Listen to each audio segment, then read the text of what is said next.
estamos criando novos instrumentos para aumentar o exercício do papel de catalisador do Banco Central. Em julho, emitimos o primeiro relatório de vigilância, documento esse que se torna agora anual e que nós pretendemos, entre outros objetivos, divulgar com ele políticas, visões, opiniões e direcionamentos do Banco Central em relação ao mercado.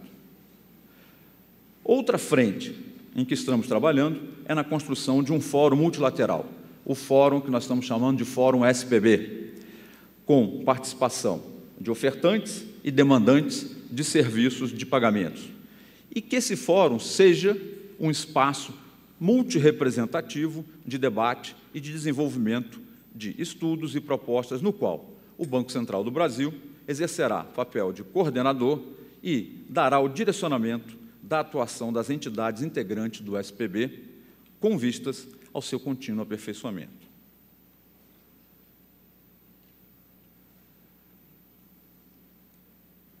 As principais formas de se buscar a competição e a interoperabilidade nos arranjos de pagamento são, na minha opinião, a publicidade, a objetividade, a não discricionariedade dos critérios de participação em um arranjo. A regra geral é que de cada instituidor de arranjo garantir acesso aberto e não discriminatório, e que isso seja feito a todas as figuras de participação, incluindo emissores, incluindo credenciadores, subcredenciadores e também bancos domicílio. Admite-se como única exceção hoje, da forma como a norma está colocada, a existência de arranjos fechados, sob a condição da existência de estrutura de controle entre todas as entidades no âmbito do arranjo instituidor, entre todas no âmbito do arranjo, incluindo o instituidor, o emissor e o credenciador.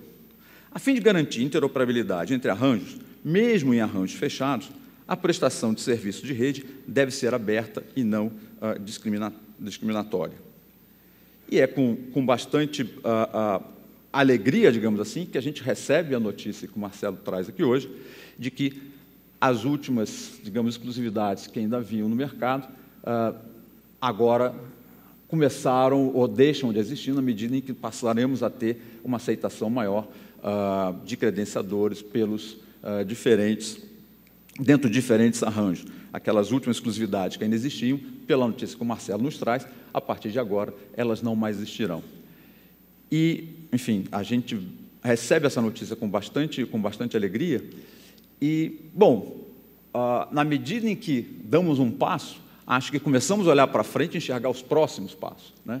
E diria, Marcelo, e isso acontece talvez aqui com a maioria dos presentes, todos os senhores e as senhoras são homens voltados aos negócios, são ligados à indústria de meios de pagamento, e sabemos nas nossas empresas que cada vez que atingimos uma meta, uma nova meta é lançada. Cada vez que um objetivo é cumprido, logo adiante um novo é lançado. Então, Marcelo, gostaria de lançar aqui já o próximo. Você acaba de entregar cumprir um compromisso que a Bex tinha conosco, e eu já quero lançar um novo compromisso. Na terminologia do mercado, a terminologia que o mercado vem utilizando, isso quer dizer que, em qualquer arranjo onde não exista a estrutura de controle entre instituidor, emissor e credenciador, deve ser garantido o acesso ao credenciamento no modelo full acquire ou de aquisição plena. Essa é a nossa visão de futuro. Acho que hoje a Bex deu um importantíssimo passo e eu agora já lanço uma visão para o futuro e, quem sabe, nós não vamos caminhar conjuntamente e lá na frente termos um modelo de aquisição plena ou de full acquire instalado no Brasil no futuro. Porque enquanto nos modelos, os modelos certamente irão caminhar para um modelo de aquisição plena. Vale ressaltar, contudo, que esse conceito de arranjo fechado também pode ser rediscutido e até repensado. O arranjo fechado é definido por uma circular do Banco Central e pode, por ela ou por ele, ser redefinido se for o caso, como a gente está trazendo aqui. Nós não estamos totalmente fechados a rediscutir a visão do que é um modelo fechado, né? Até para ser um pouco redundante, mas a nossa visão de modelo fechado ela pode ser mudada, a gente pode avançar, a gente está aberto à discussão. Será que o modelo fechado ele precisa ter ser essa definição onde nós temos hoje uma visão só sobre o grupo de controle? Será que talvez o tamanho não seja uma variável importante para ser levada em consideração? Lanço aqui o assunto para reflexão e para debate, e certamente estaremos conversando sobre isso no futuro. O nosso entendimento é que a estrutura fechada ela é necessária em certas condições. Necessária para garantir a inovação, necessária para garantir a diversidade de modelos de negócio. Nesse sentido, é comum que arranjos novos adotem uma estrutura fechada, até pela dificuldade de arregimentar múltiplos parceiros num primeiro momento. Mas entendemos também que a evolução natural desses arranjos é que eles se tornem atrativos para potenciais parceiros, transformando-se em arranjos abertos e, assim, aumentando seu potencial de crescimento no mercado. Nosso propósito é acompanhar a evolução do mercado e tenho certeza de que iremos continuar assistindo avanços, como tem ocorrido desde 2010, como acabamos de assistir aqui hoje, no estabelecimento de estruturas que venham ou que visem aumentar a competição e que sejam amplamente abertas sem garantir vantagens a participantes. Então, o trabalho que vem sendo feito desde 2010 pelo Banco Central e o movimento que vem ocorrendo no mercado, pelo menos desde 2010, um movimento absolutamente nesse caminho, absolutamente nessa direção, e o que foi anunciado aqui, ainda há pouco, pelo Marcelo, está exatamente inserido nesse contexto de avanço, de aumento da competição, de fim das exclusividades, e temos um caminho pela frente que certamente iremos trilhar em conjunto. Eu quero realmente frisar aqui que o mercado tem respondido de forma bastante positiva aos desafios lançados pelo Banco Central em direção de estabelecermos relações mais livres entre os participantes em busca da maior competição. Em última instância, ganha o sistema, pois se fortalece do ponto de vista de sua eficiência e eficácia. E ganham os usuários finais, pois podem se beneficiar de um ambiente de saudável competitividade entre os provedores de instrumentos de pagamento.